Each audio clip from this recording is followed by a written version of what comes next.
Hello everybody and welcome back to Matchday with Max, and for once not outside a football stadium. You're used to seeing me and Dave talk about Forest outside Forest or an away ground this season, but Dave's popped over, I was about to say for a cup of tea, but for a strawberry milkshake, mate. Show everyone your lethal strawberry milkshake. Let me just assure you, Max, that I will be able to just about keep it together.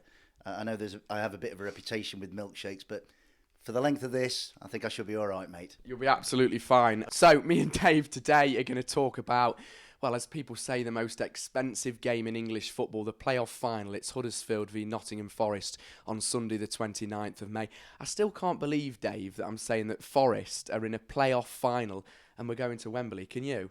No, I can't. To be honest, Max, for a long time, I kind of thought it would never happen in my lifetime. The last time I saw Forest at Wembley was 1991 when we lost to Tottenham in the FA Cup final.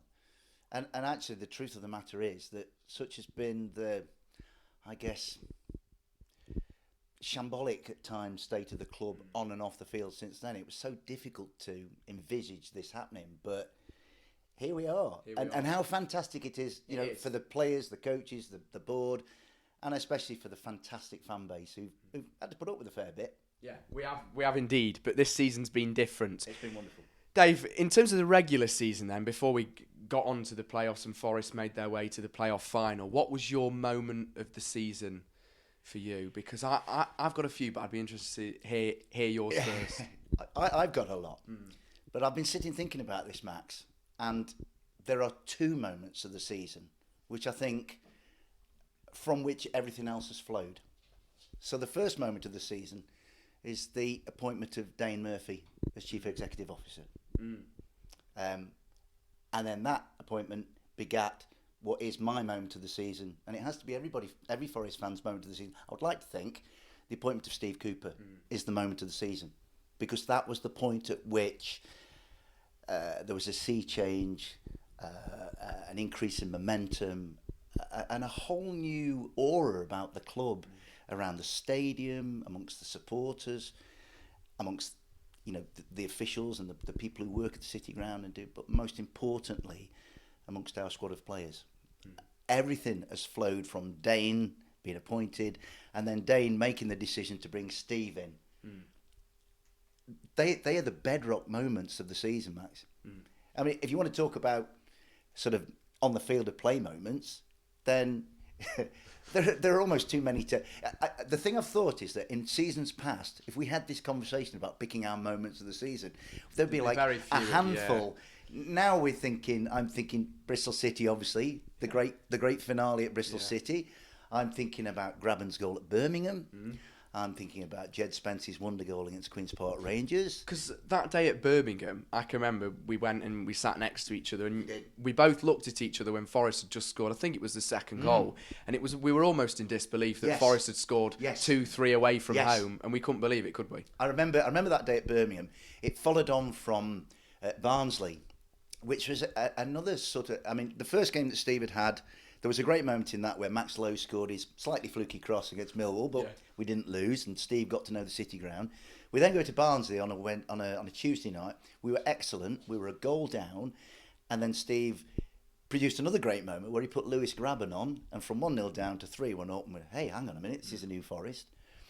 Building on actually what had also been another great moment was Huddersfield away, when Stephen Reid and Warren Joyce did a tremendous job of stewarding the team through that, and those two kind of almost unlocked a new way for Forest to play, and we were all like, wow, this is encouraging, it's attractive, exciting.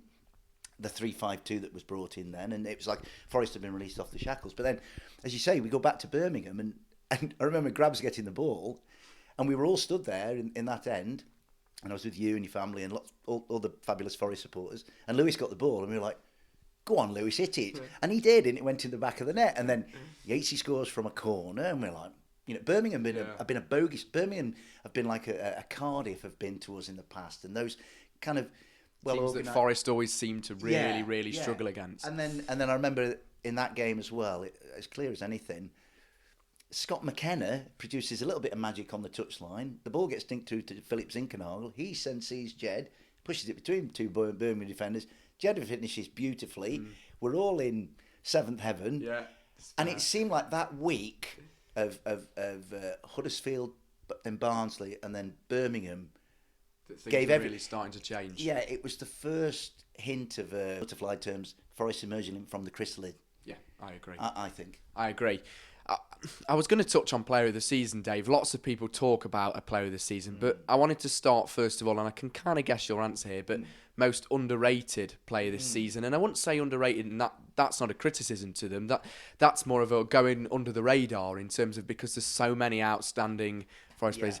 You've had your strawberry milkshake, and now I'm ready for the perfect answer. Most underrated player of the season. Well, I have always espoused the cause of Scott McKenna. He always looked a good signing to me, and then as the season's gone on, I thought in a poor season last year, he was one of the shining lights. He looked solid.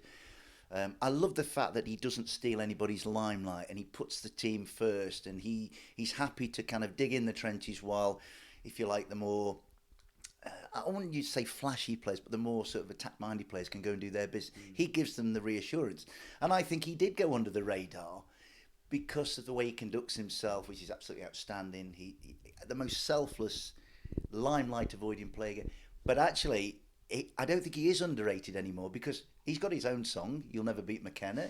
He's now accepted as part of this idea that, and I like the idea that the wall has come up. You know, Joe and Steve Cook. And a shout out to Figs as well. Absolutely, because Tobias Figueiredo, yeah. There's a lot of players, and I give mentions to Ethan Horvath, Absolutely. even Max Lowe before he went and was injured. These are players that have still done a job for Forest when we need them to do a job, and again go under the radar. Yeah, I think your point about Tobias Figueiredo is a really good one, Max, because from what I can gather, I'm obviously not close to the club, as some people are. From what I can gather, you know, Toby was sort of not altogether happy that he wasn't in the team, and maybe at the time that Steve Cook came in, I mean, Steve Cook with his experience and his leadership and his general commanding presence had to go in. But Tobias Figueiredo, again, showed his unselfish nature like Scott McKenna does. I think Because me and you said the other week on one of our long phone calls about Forest and general life, Dave, is that me and you both said that the club felt, and the players and everybody around it just felt relatable. And that was the word I came out with, and you completely agreed with me. Absolutely. And that's because you've got the homegrown players with Brennan Johnson, Joe Worrell, Ryan Yates, just to name a few that have come from the academy. They know what it means to play for Forest and what promotion to do for Forest. And then you've got a fan base off the pitch that connects with the manager. Absolutely. We're all on the same page. Now, going into this extremely important fixture on Sunday, there are no dissenting voices. There are no dissenting voices in the squad. And more importantly, there are no dissenting voices in the stands and in the support. So what Steve's done from that point of view, from a psychological point of view, from a social point of view, it's astounding. One game at a time, Sunday. I still can't believe it. We're making the journey down to Wembley to watch Forest play Huddersfield. What a great prospect. Play aside, and we have to give credit to Huddersfield. Absolutely. They finished higher in the league than Forest in terms of if you're looking at standings. But they've got an excellent squad. We were just talking off camera then. We were. Jonathan Hogg has done it with Watford before. You've got Jordan Rhodes up top, who always seems to score against What Forest. a great goal against Luton to get them through. I mean, a beautiful goal from a beautifully delivered ball from Sorba Thomas, who's a tremendous player in terms of dead balls and providing assists. But Huddersfield aren't a team to be, this is a team Forest need to face still. I think it's going to be tough. Huddersfield almost are the favourites. Over the 46 games of the Championship season, Huddersfield Town were better than Nottingham Forest, 2 points better. There's this kind of perception that Forest are the bigger, more glamorous club and all this business. I think there are lots of parallels between Huddersfield Town and Nottingham Forest. Our great sort of mantra is, look where we came from. So we talk about those awful days of September where Cardiff City were kind of laughing at us, against Middlesbrough, where basically we were all sat in the stand discussing our holidays rather than watching the match, and it was just awful. You know, we've come from there. Huddersfield Town have also come from their nadir, if you like, their low point. They were 20th in the Championship last year. I believe, the stats may prove me wrong, but I believe they let in the most goals, didn't score many. They have, like we have, a young, modern, very progressive, very innovative coach. They have one as well in Carlos Corberán. He's an excellent coach. He was with Marcelo Bielsa. Yeah. A legendary coach like Marcelo Bielsa would not be picking Carlos Corberán if Carlos Corberán wasn't up to the job. So I think there are lots of parallels there. I think there are parallels on the field. Sorba Thomas delivers a great dead ball. James Garner delivers a great dead ball. They have Danny Ward, who's a kind of a bit of a battering ram. Saying we've got Keenan. They've got Jordan Rose, who's an excellent finisher. We've got Sam Surridge. At the back... There is a lot of similarities. Absolutely. And I think what it will come down to, because if you laid the two teams out on a sheet of paper and looked at them, you'd say, well, Brice Samba is in great form. I mean, whoever. And it was said on the telly this morning by somebody, kind of parroting what I'd said, that which goalkeeper has ever owned a penalty shootout like Brice did the other night? He just completely took it over. Dave, finally... the playoff final, what would it mean to you if Forest got promoted for the first time since, because it's 23 years, Yeah, 23 years. yeah. In my lifetime, Yeah. I've seen nothing. In No. your lifetime, you've seen bits, to be fair, you've seen some I've been very success. lucky, yeah. What would it mean to you? It would mean a lot to me. Forest is such an important part of my life. It's my great distraction. It's my great outlet from the pressures of the everyday.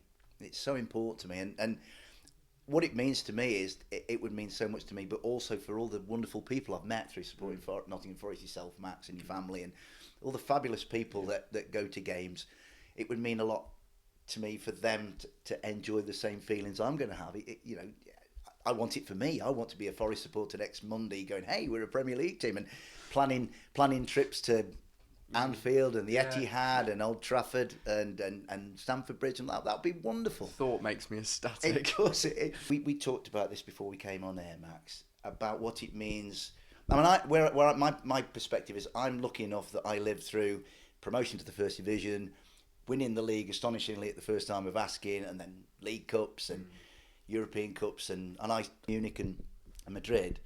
But there's a generation of Forest supporters, the poppets and the kids and the teenagers and some of the younger guys, 20s and 30s, who've not really had very much to cheer about. You know, when other people at school have been saying, or in their workplace saying, well, my club won this and my club won that, the Forest supporters have had to kind of sit politely in the background and, well, hopefully our day will come. Well, the day might not be far off. Is so close. It is. One game, Dave. And, well, Sunday we travel down to Wembley and hopefully, full time, we'll have a smile on our face. We will. More probably maybe than a smile on our face. I think I might have a grin like the Joker on Sunday, Max. And we'll be discussing Forest in the Premier League next will. season. What a Dave, wonderful prospect. much appreciate you coming to Matchday with Max HQ today. Thank you, Max. Can I just say thank you for giving me an opportunity to bunk off school today. It's really good of you, mate. Thank you.